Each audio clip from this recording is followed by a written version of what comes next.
11-12 শিক্ষক নিয়োগের চূড়ান্ত প্যানেল প্রকাশ। ডেডলাইন 21শে জানুয়ারি। মেধা তালিকা প্রকাশের 7 দিনের মধ্যে শুরু হবে কাউন্সেলিং।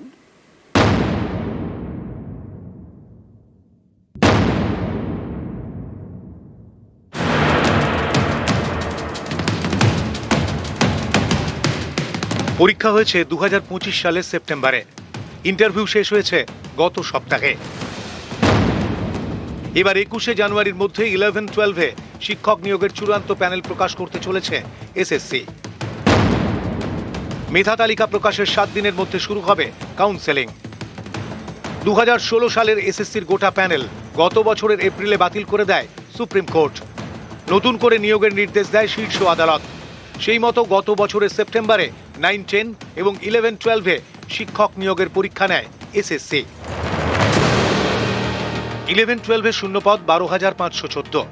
ইন্টারভিউয়ে ডাক পড়ে প্রায় 20,000 চাকরি প্রার্থীর। এর মধ্যে প্রায় 11,000 যোগ্য চাকরিহারা, বাকিরা নতুন চাকরি প্রার্থী। এই সকল প্রার্থীর প্রথমে ভেরিফিকেশন হয়, তারপর ইন্টারভিউ। এরপর মেধা তালিকা প্রকাশের জন্য নবান্নের শীর্ষ স্তর থেকে সবুজ সংকেত পায় এসএসসি। বিধানসভা ভোটের নির্ঘণ্ট এখনো ঘোষণা হয়নি।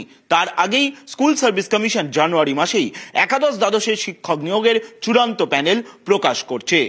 চাকরি প্রার্থীদের আশা, বিধানসভা ভোটের আগেই স্কুলে স্কুলে নিয়োগ হবে একাদশ-দ্বাদশের শিক্ষক শিক্ষিকা।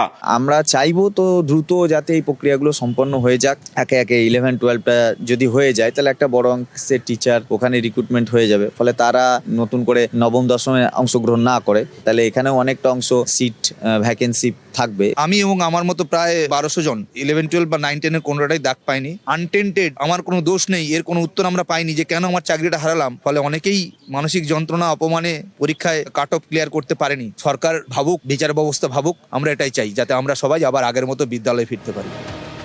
11-12 এ মাসেই চূড়ান্ত মেধা তালিকা। তবে এসএসসির 9-10 শিক্ষক নিয়োগের ভেরিফিকেশন প্রক্রিয়া আরও পিছোচ্ছে। ফেব্রুয়ারির আগে এই প্রক্রিয়া শুরু করা কোনোভাবেই সম্ভব নয় বলে মনে করছে এসএসসি। জানা গিয়েছে 11-12 মেধা তালিকা প্রকাশের পরে কাউন্সেলিং শুরু হবে। এরপর 9-10 শিক্ষক নিয়োগের ভেরিফিকেশন শুরু হবে। 9-10 শিক্ষক নিয়োগে শূন্যপদ 23,212। ক্যামেরায় সৌমেন দাসের সঙ্গে সোমরাজ বন্দ্যোপাধ্যায়, নিউজ 18 বাংলা।